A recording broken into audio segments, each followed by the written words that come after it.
importante de nós lembrarmos desse assunto. Alguns podem, talvez, não ter tanta familiaridade com ele, outros podem conhecê-lo muito bem. E para isso eu peço que vocês tenham um pouco de paciência. Eu quero dividir alguma coisa que Deus colocou, então, no meu coração para a gente estar meditando. E eu queria falar a respeito de Cristo e da sua igreja. São duas realidades que a palavra de Deus ensina para nós e que muitas vezes muitos cristãos negligenciam essa verdade, talvez porque não conheçam. Muitos vêm a Cristo, muitos recebem essa realidade do corpo de Cristo, melhor dizendo, de Cristo como Salvador, mas nem todos têm uma visão bem clara da importância do corpo de Cristo.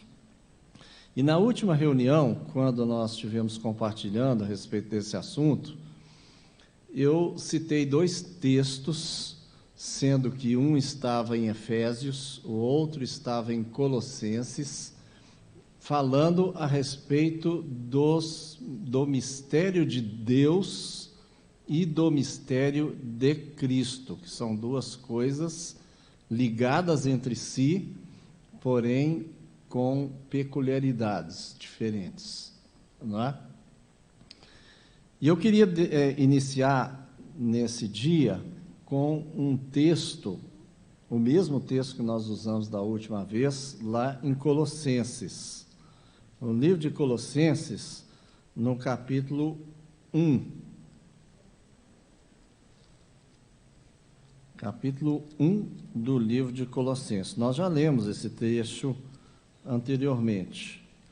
O que eu quero fazer com os irmãos aqui hoje é apresentar para vocês alguns trechos da palavra de Deus que mostram para nós que a vontade de Deus é Cristo e sua igreja. As 2 coisas andam juntas, não tem uma coisa distinta da outra. E eu queria apontar alguns textos aqui, que eles mostram isso de maneira bem, a meu ver, bem clara. Isso para mim foi uma revelação, uma questão muito importante numa determinada época da minha vida. Mas eu quero então começar a ler esse texto de Colossenses, aonde o apóstolo Paulo fala o seguinte, capítulo 1, verso 26. O mistério que esteve oculto durante séculos e gerações e que agora foi manifesto aos seus santos. A eles, Deus quis fazer conhecer quais são as riquezas da glória deste mistério entre os gentios, que é Cristo em vós, a esperança da glória. Essa carta que o apóstolo Paulo escreveu aos crentes lá da cidade de Colossos, ela tinha a finalidade de combater um problema que estava ocorrendo lá naquela região, e era alguma coisa que foi desenvolvida pela cultura grega, que era a questão do gnosticismo, ou seja, que nós vamos crescer, nós vamos evoluir pelo conhecimento. Isso ainda é uma coisa muito muito comum na nossa sociedade. Nós vamos crescer pelo conhecimento. Diziam aquelas pessoas lá na região de Colossos, porque lá era uma região colonizada pelos gregos. A cultura ali era uma cultura predominantemente grega. Então, essa mentalidade de crescer pelo conhecimento começou a entrar no meio da igreja também. E o apóstolo Paulo, então, escreve essa carta aqui para combater esse problema que estava ocorrendo no meio da igreja. E a frase que, para mim, eu considero que nós podemos dizer que ela poderia resumir o livro de Colossenses, é esse termo que o apóstolo Paulo usa, que diz: Cristo em vós. Cristo em vós, a esperança da glória. Tem muita gente que pensa que ele vai crescer, ele vai entrar numa vida de santificação na medida em que ele tiver maior conhecimento intelectual das verdades do Evangelho. Não que nós não tenhamos que ter esse conhecimento, mas a verdade é que o poder que está dentro da vida do crente é sobrenatural. Não é uma questão de capacidade intelectual, de compreensão do Evangelho. É uma questão de vida dentro do cristão. É Cristo em vós. É a esperança da glória.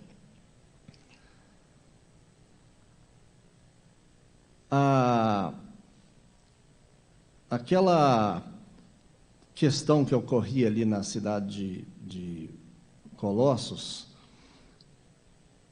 ela permanecia, muitas vezes, com essa mentalidade. Então, muita gente pensa o seguinte, que nós vamos crescer, muito crente na igreja pensa que vai crescer, porque ele vai aprender muito da Bíblia, ele vai ler todos os livros, todos os livros dos autores que nós consideramos bom. Antigamente aqui nós tínhamos uma ênfase muito grande nas literaturas do Otmani, então tinha gente que conhecia quase tudo dessas literaturas e tudo, e na verdade não crescia, porque o poder não vem disso. O poder não vem de conhecer um monte de livro, um monte vamos dizer, que acaba sendo teorias, né? Se ela não vier com vida. O poder vem de Cristo dentro de nós. É o Espírito Santo dentro de nós, é o Espírito Santo falando contigo a cada momento, te dirigindo em cada circunstância da vida, sim, muitas vezes e normalmente, através da sua palavra, através daquele depósito que ele faz na sua mente, mas quem faz é o Espírito Santo. Se não tiver o Espírito Santo, você pode, talvez, ter muito conhecimento a respeito das coisas espirituais, das coisas cristãs, das coisas da Bíblia, mas você não terá esse poder para vencer o pecado. É por isso que o apóstolo Paulo, quando chega aqui no capítulo 2 do livro de Colossenses, ele começa falando aqui o seguinte, que nós devemos ter cuidado vamos lá, capítulo 2, verso 16. Ninguém vos julgue pelo comer, pelo beber, ou por causa dos dias de festa, ou de lua nova, ou de sábados. Essas são sombras das coisas futuras. Ninguém vos prive do prêmio, afetando humildade, ou culto aos anjos, baseando-se em visões, infatuado sem motivo algum, e não se mantendo unido à cabeça, da qual todo o corpo, provido e organizado pelas juntas e ligaduras, vai crescendo com o aumento concedido por Deus. O crescimento é dado por Deus, não é dado pelas regras, não é dado pelos códigos de conduta que alguém, eventualmente, que não nasceu de novo e que olha para a igreja do lado de fora para dentro, pensa que a igreja é conduzida como se fosse por um código de condutas. Então, se eu não pratico determinados pecados, que são considerados, né, pecados e tudo, então eu me tornei um crente. Ser um cristão não é uma questão das coisas que nós fazemos, não é uma questão de conduta. Ser um cristão é uma questão de relacionamento. E o apóstolo Paulo fala, sim, sobre conhecimento. Ele contrapõe o conhecimento que os gnósticos pregavam, que nós deveríamos ter, com o conhecimento de Deus. Por exemplo, ele faz uma oração pela igreja dos Colossenses, no capítulo 1, aqui no capítulo 1, e o apóstolo Paulo fala no verso 10 do capítulo 1 aqui o seguinte: oramos para que possais andar dignamente diante do Senhor, agradando-lhe em tudo, frutificando em toda boa obra e crescendo no conhecimento de Deus. Crescendo no conhecimento de Deus. Agora, esse conhecimento que o apóstolo Paulo pedia ao Senhor, que desse à igreja dos Colossenses, aos crentes lá em Colossos, não era um conhecimento do ponto de vista intelectual. Ainda que eu não estou dizendo com isso que nós não tenhamos um conhecimento intelectual. É claro que temos. Mas o conhecimento intelectual não é o que dá poder, não é o que dá vida à vida do crente. Esse conhecimento que o apóstolo Paulo se refere aqui é um conhecimento de relacionamento. Por exemplo, eu espero que cada um de vocês conheça o seu cônjuge, aqueles que são casados. E nós podemos dizer, eu posso dizer, por exemplo, que eu conheço a minha esposa, não porque eu estudei a vida dela, eu peguei uma história da vida dela e fui ler tudo, né? É pela convivência. Por isso que, por exemplo, eu olho para ela, conforme o jeito que ela olhar para mim, eu já sei se ela está gostando ou se ela não está gostando daquilo que eu estou falando, por exemplo, né? Porque isso é um nível de conhecimento que depende de relacionamento. E esse é o conhecimento que Deus deseja que os crentes tenham com Ele. É Cristo em nós, é a essência do Evangelho. Ele vai ensinar, sim, através da sua palavra, vai usar outros irmãos, através dos livros e tudo. Mas o que importa é que Ele é que aplica a sua palavra na nossa vida.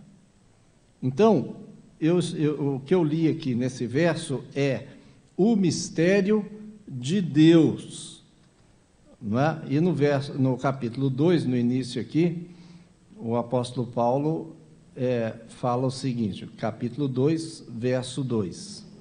Combato para que os seus corações sejam consolados e estejam unidos em amor e enriquecidos da plenitude da inteligência para conhecimento do mistério de Deus, Cristo. Ele define aqui que o mistério de Deus é Cristo. Então, qual é o papel do crente nessa vida aqui? Não é ter conhecimento sobre, talvez, questões acadêmicas, da palavra de Deus, não que isso não seja importante, irmãos, eu quero deixar isso bem claro aqui, não é? Mas primeiramente, ter este conhecimento do ponto de vista de relacionamento, é Cristo em nós. Tem um lugar na palavra de Deus que o apóstolo Paulo fala a respeito do Espírito de Cristo que habita em nós. Então, o Evangelho é muito diferente de todas as demais religiões, que elas têm conceitos. Essas religiões têm códigos de conduta. E o cristianismo é muito difícil as pessoas que não experimentaram compreender que não é uma questão de código de conduta, é uma questão de relacionamento. Não é uma questão do que é certo e do que é errado. É claro que Deus não quer que a gente ande em caminhos errados, não é? Mas tem muita coisa aí que às vezes está correta, mas para você, naquela circunstância, não é correto.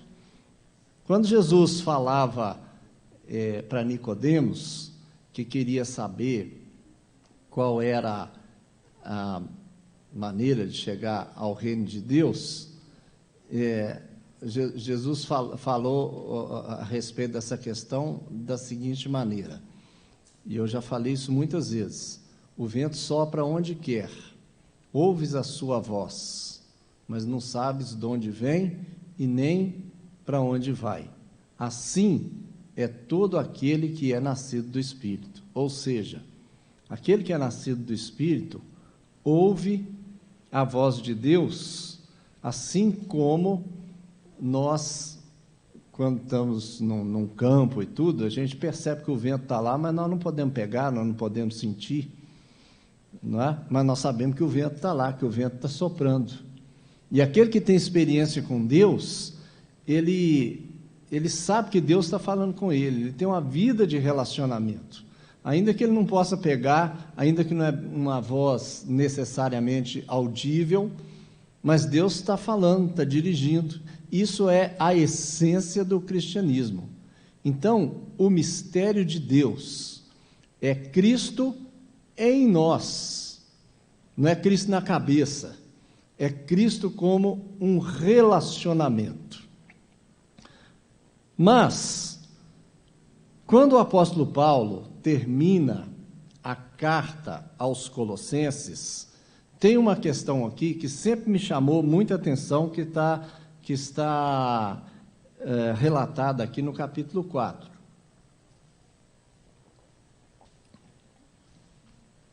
Verso 2. Capítulo 4 de Colossenses, verso 2. Perseverai na oração, velando nela com ações de graça. Orai também juntamente por nós, para que Deus nos abra a porta da palavra, a fim de falarmos do mistério de Cristo, pelo qual estou preso. Orai para que eu manifeste como devo fazer. Quando o apóstolo Paulo termina de falar o assunto do mistério de Deus, que é o assunto de toda a carta aos Colossenses, ele chega aqui no final e ele coloca, através aqui do verso 3, pedindo àqueles crentes de Colossos, que era para eles orarem para que ele, Paulo, pudesse falar também a respeito do mistério de Cristo. Era uma mensagem complementar, não é Cristo mais alguma coisa que eu estou pregando aqui, não é? Mas era um outro lado da mesma moeda, o mistério de Cristo. E ele ainda fala assim: orai para que eu manifeste, ou seja, para que Deus me oriente de que maneira eu devo fazer. Porque essa moeda tem dois lados. Um lado é Cristo em nós, é o que nós vimos lá, o mistério de Deus. O outro lado, então um lado é o mistério de Deus, o outro lado da moeda é o mistério de Cristo. E quando nós vamos aqui um pouco à frente, tem uma questão aqui bem interessante, é capítulo 4 também, verso 16. Olha o que o apóstolo Paulo escreve aqui. A gente às vezes não dá muita atenção a essas despedidas, a essas questões que estão muito no início e muito no final das cartas de Paulo, mas são importantes. Verso 16 do capítulo 4 de Colossenses. Depois que esta epístola tiver sido lida entre vós, fazei que também o seja na igreja dos Laodicenses. E a que veio de Laodiceia, lede-a vós também. Então tinha uma mensagem que tinha ido para a igreja de Laodiceia, que eram próximas essas igrejas, não é? A distância entre Laodiceia e Colossos era uma distância de mais ou menos, pouco mais de 10 quilômetros, entre 10 e 15 quilômetros. Colossos ficava numa parte baixa do vale do rio Lico, e Laodiceia ficava numa parte mais alta, embora que Colossos tivesse um montante nesse rio. Então era Colossos, Laodiceia e Hierápolis, 3 cidades próximas. E o apóstolo Paulo aqui fala de uma outra carta que teria sido enviada à igreja de Laodiceia, que nós não sabemos precisamente que carta é essa. Mas muitos estudiosos pensam que essa carta poderia ser a carta, na verdade, a carta endereçada aos Efésios, porque Éfeso era aquela cidade polo naquela região ali da Ásia Menor, era aquela cidade, ela estava situada mais ou menos a uns 170, 180 quilômetros de Colossos, e Éfeso influenciava toda aquela região ali. Alguns pensam que poderia ser a carta aos Efésios. Não sei, não posso afirmar isso. Mas a grande questão é, Paulo tinha um outro lado da moeda, ou seja, Cristo em nós, o mistério de Deus. E ele pediu aos colossenses que orasse para que ele pudesse colocar também um outro lado da moeda, que era o mistério de Cristo. E ainda disse, olha, tem uma carta muito importante para vocês lerem. É a carta que foi para a igreja de Laodiceia. Essa que eu mandei para vocês, vocês mandam para Laodiceia. E a de Laodiceia pega lá e lê aqui. Então, existe uma mensagem complementar. Existe um outro lado da moeda. E esse outro lado da moeda é muito claro e muito explícito no livro de Efésios. Nós já lemos isso. Então, eu te convido para nós voltarmos lá no livro de Efésios, no texto do capítulo 3 de Efésios. Capítulo 3 de Efésios, o verso 4. Quando lerdes o que escrevi, podereis compreender, podereis perceber a minha compreensão do mistério de Cristo. Aqui, então, já não é mais um mistério, é o mistério de Cristo. Está vendo aí? Quando lerdes o que escrevi, podereis compreender, perceber a minha compreensão do mistério de Cristo. Aí você pula para o 6 aí. O mistério é que os gentios são co-herdeiros e membros do mesmo corpo e coparticipantes da promessa em Cristo Jesus pelo Evangelho. Então, qual é o mistério de Cristo aqui? Nós lemos lá em Colossenses que o mistério de Deus é Cristo em nós. Agora nós lemos aqui em Efésios que o mistério de Cristo, que é o outro lado da moeda, o mistério vou repetir aqui o texto, que os gentios são co-herdeiros e membros do mesmo corpo e coparticipantes da promessa em Cristo Jesus pelo Evangelho. Ou seja, o mistério de Cristo é o corpo de Cristo. É Cristo e sua igreja, que a Bíblia ensina aqui. É Cristo e sua igreja. E todo o livro de Efésios, ele trata a respeito da igreja, que é uma questão muito importante. Por exemplo, você vai ao capítulo 5 do livro de Efésios, aonde, naquele texto que trata do marido e da esposa, e ele fala a respeito das atitudes que a esposa precisa ter com o marido, e o marido com a esposa submissa, o marido amando e tal. E chama muita atenção, porque quando chega lá no final, por exemplo, verso 31 do capítulo 5 de Efésios aqui, o apóstolo Paulo fala assim: por isso deixará o homem a seu pai e a sua mãe, se unirá à sua mulher, e serão os dois uma só carne. Grande é este mistério.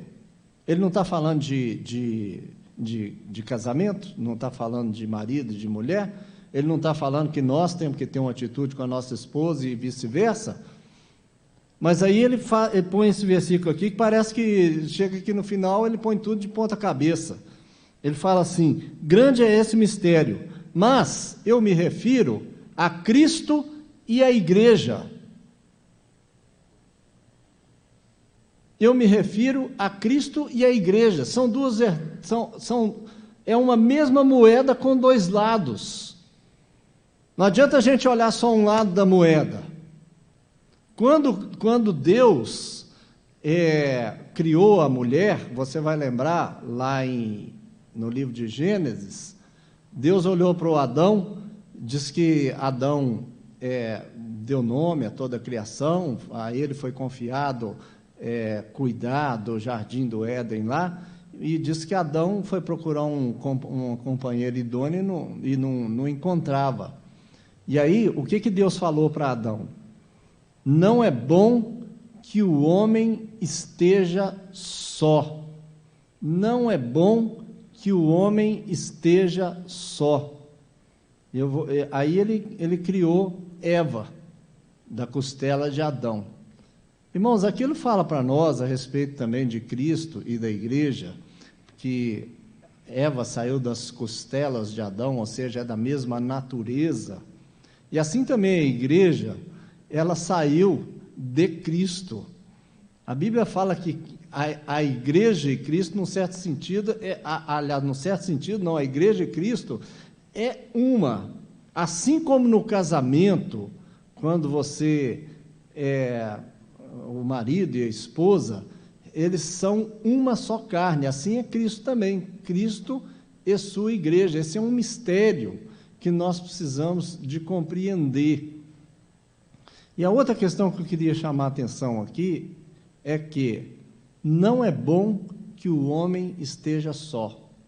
O propósito de Deus, irmãos, ele começa e necessariamente precisa existir de forma individual. Você, pessoalmente, precisa ter uma experiência de novo nascimento, você, pessoalmente, precisa ter comunhão com Deus, mas ele tem também o aspecto coletivo, e foi isso que nós falamos naquela última reunião que tivemos juntos aqui, ou que eu tive a oportunidade de compartilhar, é que Deus está construindo um edifício.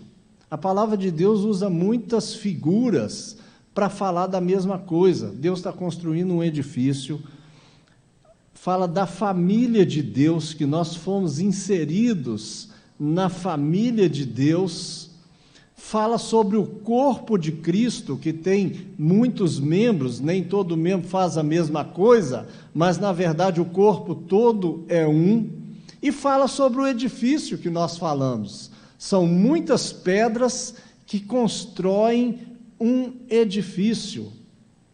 O propósito de Deus, irmãos, é Cristo e sua igreja. São dois lados da mesma moeda.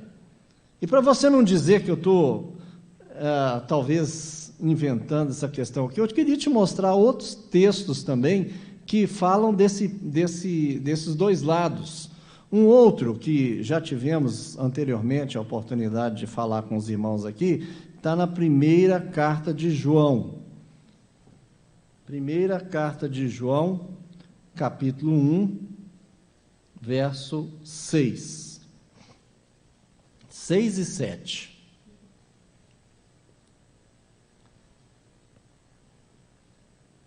Se dissermos, podemos ler?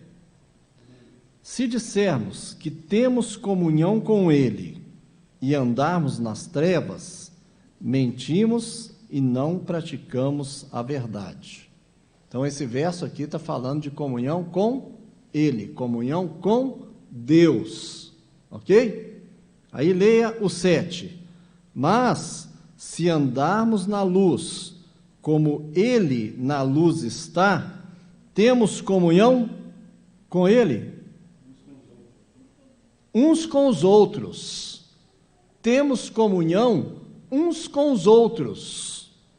E o sangue de seu Filho, Jesus Cristo, nos purifica de todo pecado. Então, comunhão com Ele implica em comunhão uns com os outros. Esse é um texto que sempre me chamou muita atenção. Um outro texto que eu creio que mostra esses dois lados e que todos os domingos nós testemunhamos dele aqui, está lá em 1 Coríntios, capítulo 10. 1 Coríntios, capítulo 10. Ele fala sobre a ceia do Senhor.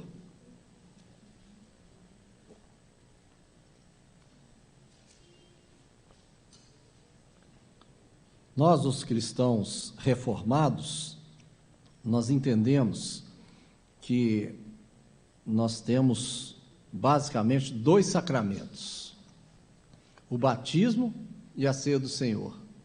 Todos dois têm muitas mensagens em cima desse exercício de testemunho que nós fazemos aqui, seja na ceia todos os domingos ou quando você está batizando. Mas a ceia do Senhor, ela é um testemunho. Veja bem, verso 16. O apóstolo Paulo aqui faz algumas perguntas que são perguntas retóricas. Ele não está, na verdade, perguntando. Ele está querendo despertar a sua percepção. O seguinte: você já não sabe. Vamos lá. Não é o cálice da bênção que abençoamos a comunhão do sangue de Cristo? O cálice da bênção que abençoamos fala da comunhão do sangue de Cristo. A comunhão do sangue de Cristo fala da comunhão com o Pai, da sua comunhão com o Pai. Sem sangue não há remissão de pecados, está escrito lá no livro de Hebreus, né? Mas ele continua: e não é o pão que partimos a comunhão do corpo de Cristo? Viu aí que tem outro lado, outra realidade? Então, a comunhão do sangue de Cristo é essa comunhão vertical.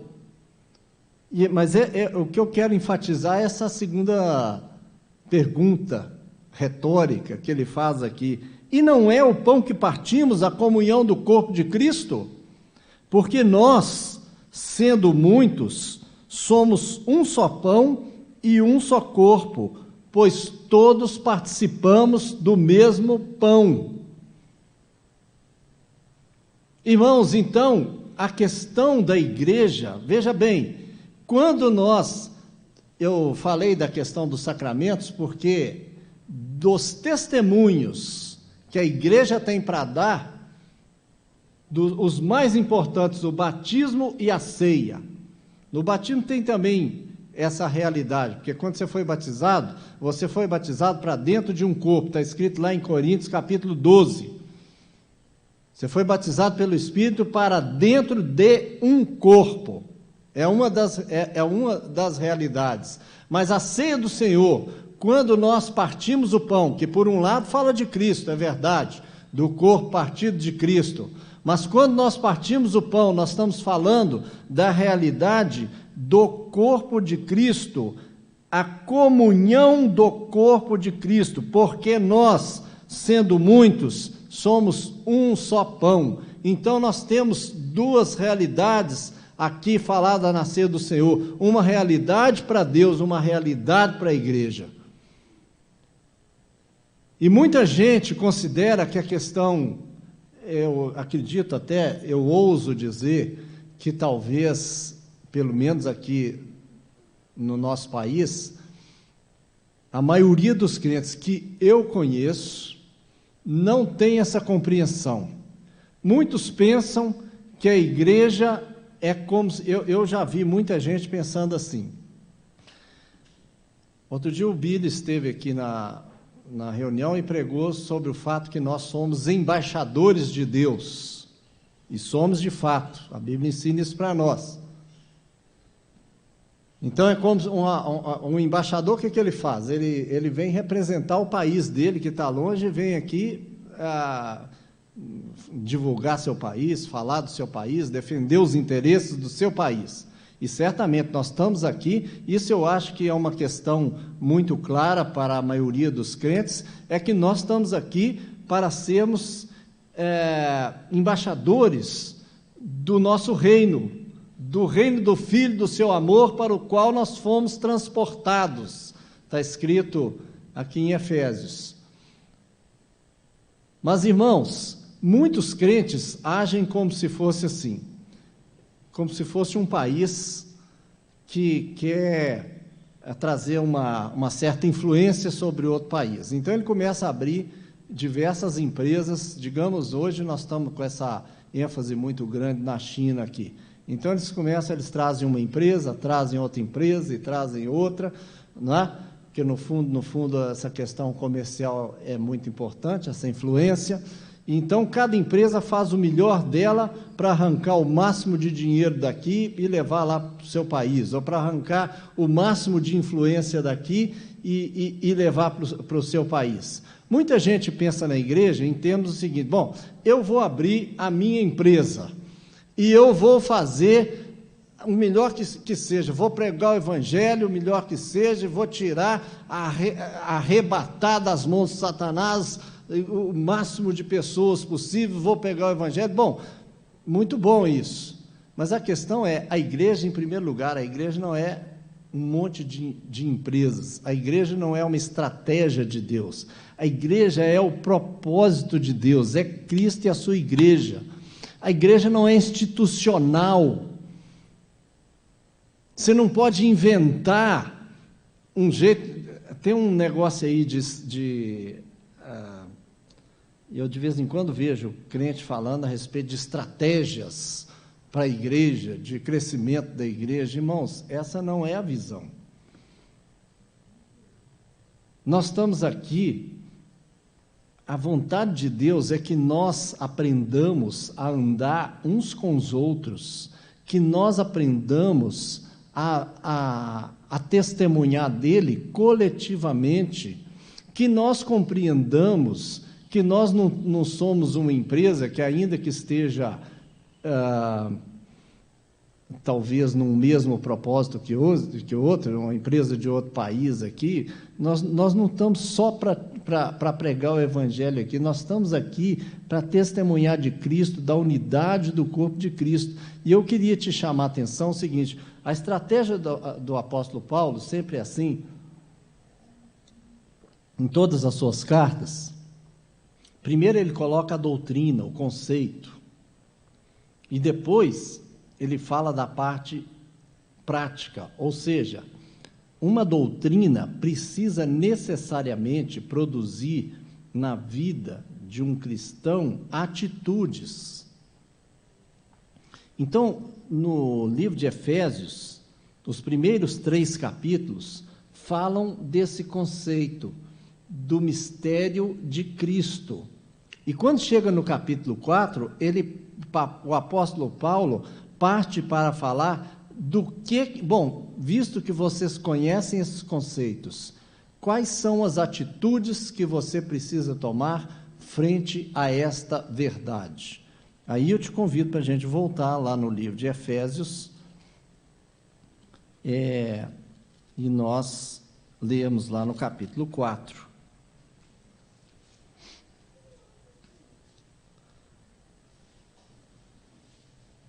Portanto, capítulo 4, verso 1. Portanto, como prisioneiro do Senhor, rogo-vos que andeis como é digno da vocação com que fostes chamados. Ele expôs a vocação até o capítulo 3. Então você precisa andar de uma forma digna, ou seja, de uma forma compatível, de uma forma condizente com aquilo que ele ensinou anteriormente. Então, como é que é essa maneira de andar? Verso 2: com toda humildade e mansidão, com longanimidade, suportando-vos uns aos outros em amor, procurando guardar a unidade do Espírito no vínculo da paz. Há um só corpo e um só Espírito, como também fostes chamados, em uma só esperança da vossa vocação. Um só Senhor, uma só fé, um só batismo, um só Deus e Pai de todos, o qual é sobre todos e por todos e em todos. Esse texto inicia falando a respeito desta unidade do Espírito. A unidade do Espírito é uma unidade que precisa ser preservada. Não é isso que ele está falando aqui? Procurando guardar a unidade do Espírito no vínculo da paz. Então, a primeira coisa que a gente... Quando você fala de uma unidade que precisa ser preservada, você vai entender que é uma unidade que já existe. Não foi você, não fui eu que criamos essa unidade. Essa unidade já existe. O apóstolo Paulo coloca aqui um corpo, um espírito, um Senhor, uma fé, um batismo. Não tem esse negócio que, porque o batismo, você foi batizado em nome do Pai, do Filho e do Espírito Santo, ou foi só no nome de Jesus? Batismo é um só, irmãos. Não tem batismo diferente de outro batismo. O batismo é um, né? O Senhor é um. A fé é uma. A igreja é uma. E a grande questão que eu queria te chamar a atenção aqui é que é para a gente guardar a unidade do Espírito no vínculo da paz. Olha quais são as qualidades que o apóstolo Paulo coloca aí: humildade, mansidão, longanimidade, suportando-vos uns aos outros em amor. Eu fico pensando o seguinte: se a igreja não tivesse problema, por que você precisaria de paciência? Se não tivesse um irmão que te tirasse a paciência, para que a paciência? Se a igreja fosse perfeita do ponto de vista atual, do ponto de vista... a igreja, num sentido, é perfeita, posicionalmente, não é? Mas se a igreja não tivesse problema nenhum, você não precisava ter longanimidade, você não precisava suportar uns aos outros em amor. Essas qualidades, ou essas coisas, são requeridas justamente porque a igreja tem seus problemas. E nós precisamos aprender que nós convivemos na igreja não por interesse nosso. Essa igreja não está servindo para mim porque eu não gosto do irmão fulano, porque o fulano é diferente, ele não crê como eu creio, e o fulano me tira a paciência. O interesse aqui não é seu, não é se você está gostando ou não está gostando da igreja. O interesse é preservar a unidade do Espírito, que quem fez foi Deus. Portanto, o interesse é de manter a unidade que Deus fez. Então, você vê muita gente que pensa que troca de igreja. Aí o cara fica aborrecido com uma determinada situação, o pastor chamou a atenção dele, o irmão lá e tal, e ele fica aborrecido lá, ele vai trocar de igreja. Irmão, você acha que você está preservando a unidade do Espírito com isso? Não? Das cartas que o apóstolo Paulo escreveu, eu posso te dizer que a maioria, não só Paulo, Pedro também, mas eu posso te dizer, ele endereçou muitas cartas a muitas igrejas. E tinha igrejas que tinham problemas sérios. Do ponto de vista posicional, o que a Bíblia ensina é que a igreja é perfeita, sim. Mas do ponto de vista da prática, no dia de hoje, no dia a dia, a igreja tem seus problemas. Por exemplo, você vai ver a carta de Paulo aos Coríntios. Você vai ver que a igreja de Corinto, se você chegasse lá, você ia falar assim, isso aqui nem igreja não é. Né? Primeiro, eles estavam brigando lá, porque um dizia que era de Paulo, não, eu sigo é o Paulo.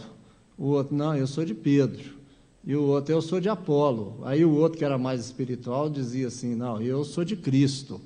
Como se ele também estava dividido, de Cristo também estava dividido. Né? Então era uma briga, uma tensão na igreja muito grande lá em Corinto. Né? Depois ele entra na questão da imoralidade. E aí o apóstolo Paulo fala que acontecia coisa na igreja de Corinto que nem entre os gentios acontecia. Imoralidade tal que nem entre os gentios não acontece. Né? Se você visse aquilo ali, você pensava, não, essa igreja aqui, esse negócio aqui não está para mim, não, eu vou sair fora dessa congregação. Não é? Depois ele fala de outros tipos de briga na igreja, que ele fala de um irmão que tem uma questão contra a outra e vai levar o irmão à justiça. E ele fala, vocês não sabem resolver as coisas entre vocês, não? E aí você pode pegar em outras cartas também. Por exemplo, você pega aqui da própria cidade de Colossos, tinha um senhor aqui que morava nessa cidade, o Filemon. Filemon era de Colossos. Filemon tinha um escravo que deu muito prejuízo, deu problema, deu dor de cabeça, que provavelmente era aquela pessoa que Filemon não queria ver nem pintada de ouro, não é? E esse rapaz, se não me engano, foi em Roma que encontrou com Paulo, Paulo pregou o evangelho para ele, ele converteu, e depois o Paulo mandou ele de volta. Filemon podia pensar assim, eu recebo todo mundo, mas esse cara aqui não. Aí o Paulo vira para Filemon e diz o seguinte, olha, eu te peço que você receba o Onésimo, receba ele muito bem, tudo que ele agora é um irmão em Cristo, não é? Você acha que não tinha problema, não tinha tensão na igreja de Colossos? Tinha sim, não é? Então, essa é a primeira questão, é preservar a unidade do Espírito, tá? E, para não alongar mais, eu vou ler aqui, pular alguns versos e vir para o verso 10 do capítulo 4. Aquele que desceu é o mesmo que subiu acima de todos os céus para cumprir todas as coisas. E ele mesmo deu uns para apóstolos, outros para profetas, outros para evangelistas e outros para pastores e doutores, tendo em vista o aperfeiçoamento dos santos para o desempenho do ministério, para a edificação do corpo de Cristo, até que todos cheguemos à unidade da fé e do pleno conhecimento do Filho de Deus, à perfeita varonilidade, à medida da estatura da plenitude de Cristo, para que não sejamos mais meninos inconstantes, levados ao redor por todo o vento de doutrina, pelo engano dos homens que com astúcia induzem ao erro. Então aqui o apóstolo Paulo fala de um outro aspecto da unidade. Uma questão é a unidade do Espírito, ela já existe, você é chamado para preservar a unidade do Espírito, os interesses de Deus. Essa outra questão aqui é a unidade da fé. Essa unidade da fé, o apóstolo Paulo está dizendo aqui que ela vai acontecer pela cooperação entre as partes na igreja, que Deus levanta homens como dádivas, como dons, e aí ele fala de profetas, de pastores, de mestres, de evangelistas, que a coletividade do trabalho desses irmãos vão levar a igreja à maturidade. A igreja não começa madura. A igreja começa imatura, e por isso que a igreja muitas vezes tem tanta dificuldade e tem tanto problema. Mas o propósito de Deus é que nós chegamos à unidade da fé, não só à unidade do Espírito. E a unidade da fé, ela vai se dar de forma coletiva, irmãos. Não pensa que você vai ficar sentado lá na sua casa e sozinho, e vai começar lendo livro, e vai começar sendo um autodidata, e aí você vai chegar ao pleno conhecimento de Cristo, porque a Bíblia já está dizendo que não é assim que a coisa acontece. A coisa acontece coletivamente, nós amadurecemos, é na comunhão do corpo de Cristo. Nós amadurecemos quando nós sabemos exercer aquelas qualidades que o apóstolo Paulo pediu que nós utilizássemos para preservar a unidade do Espírito. Nós amadurecemos quando nós temos paciência com o nosso irmão, porque ele também tem paciência comigo, não é? Nós amadurecemos quando nós suportamos uns aos outros em amor. Nós amadurecemos quando nós temos a capacidade de conviver uns com os outros.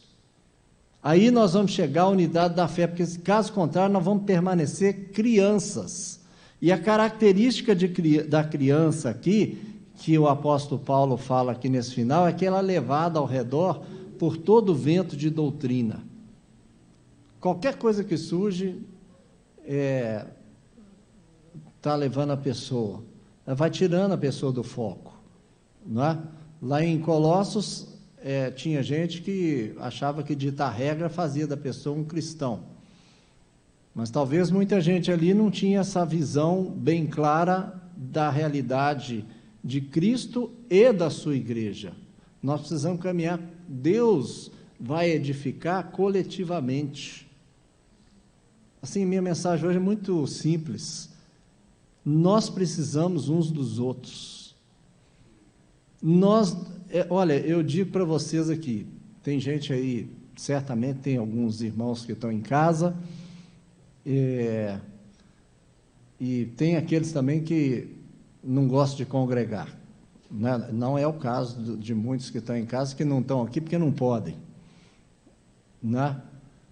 Mas, irmãos, nós precisamos dessa interação uns com os outros. É a interação uns com os outros que amadurece, que nos leva à maturidade, porque senão vem uma moda, a moda do dente de ouro. Vocês lembram dessa moda aí?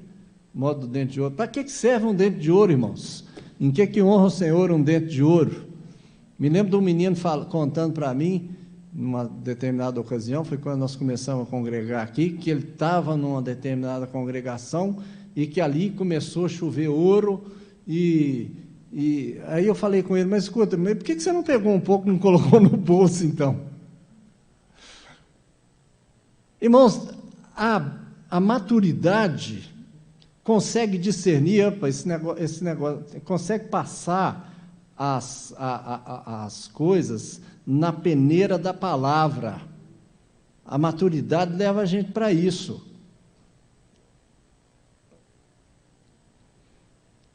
Por isso que a igreja é tão infantil hoje.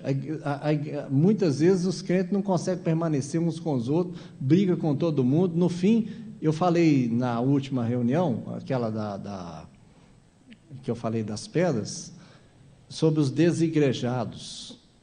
Primeiro que não existe desigrejado, porque se você nasceu de novo, de fato, você foi inserido na igreja, queira ou não queira. É a mesma coisa que na sua família, e isso acontece muito, você desentende com seu pai, você desentende com a sua mãe, você desentende com seus irmãos e vai embora. Ah, agora eu não sou mais dessa família. Não existe isso. Você pode brigar com seu pai o tanto que for, que você vai continuar sendo da família dele. Né? E o cristão é assim também, não é a família de Deus? Você pode ser imaturo o tanto que for, vai embora. Não estou dizendo para ir não, né? Mas se for embora, né? Você não vai deixar de ser da família de Deus, você não vai deixar de ser igreja. Só que você deveria aprender a conviver com os seus irmãos. Você deveria entender que o Senhor, Ele tem um propósito. É Cristo e sua igreja. O Senhor tem um propósito coletivo. O Senhor está formando um homem coletivo. O Senhor está construindo um prédio de pedras vivas. O Senhor construiu uma família que deve viver em unidade e entendimento. O Senhor provê que um membro da família seja o mestre, outro membro da família seja o evangelista, o outro membro da família seja um apóstolo, e assim a igreja vai sendo edificada e vai crescendo, e as pessoas vão amadurecendo até que nós cheguemos à unidade da fé. Então, assim, eu vou encerrar agora, mas eu queria dizer para vocês o seguinte: nós estamos vivendo uma época muito diferente, nós não sabemos lidar com esse assunto. Aliás, não é só a igreja, o mundo inteiro não sabe lidar com esse assunto. Deus está nos dando aqui o privilégio de termos aqui uma reunião com alguns presentes. Eu realmente creio que esta convivência pessoal do dia a dia, de poder pegar uns nos outros e tal, isso é muito importante. Infelizmente, no momento, não é possível. Acho que a internet é uma coisa muito boa, é uma bênção para nós. Mas, irmãos, todo instrumento ele pode ser bênção ou pode ser maldição. Todo instrumento pode ser bênção ou ser maldição. Você tem uma faca lá na sua cozinha que faz a comida para você, né? Graças a Deus que você tem uma faca para fazer a comida e tal, que instrumento útil. Mas se você usar essa faca de maneira errada, usar para agredir, a faca já virou uma coisa ruim. Assim também essa questão da internet. Se nós não temos condição de estar com os irmãos, é muito bom nós podemos participar, às vezes de longe e tudo. Mas, irmão, você precisa prezar a oportunidade de estar com os crentes. Eu já vi muita gente falar assim: mas eu vou à reunião da igreja e quando eu chego lá, eu não aprendo nada de novo, tudo que os irmãos falam, eu já sei. Então, tipo assim, eu já estou formado, eu não preciso ir para a escola outra vez. Irmãos, a igreja não é assim, a edificação não se dá. Primeiro que quando a gente aprende alguma coisa, a gente muitas vezes não tem nem consciência. Experiência é uma coisa que a gente só percebe que ganhou experiência depois que você chega lá na frente e olha para trás. Porque enquanto você está ganhando experiência, você não está percebendo isso, não é? E existe uma edificação só no fato dos crentes estarem juntos. Por isso o livro de Hebreus fala assim: não deixeis de congregar, como é costume de alguns.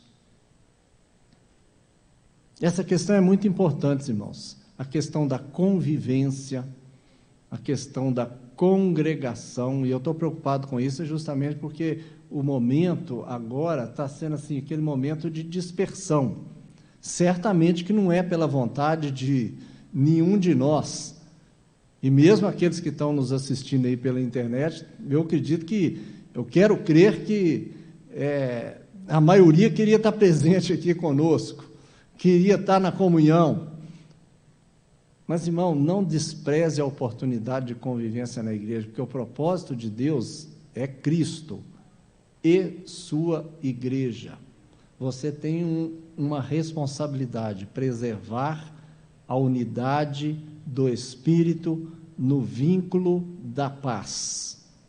Porque você preservando a unidade do Espírito e na comunhão, nós vamos chegar à unidade da fé. Nós vamos chegar à verdade perfeita, ao conhecimento perfeito de Cristo. Amém, irmãos? Deus abençoe vocês. Você medite nessa questão que eu considero muito importante. Você vai fazer avisos, irmão? Não?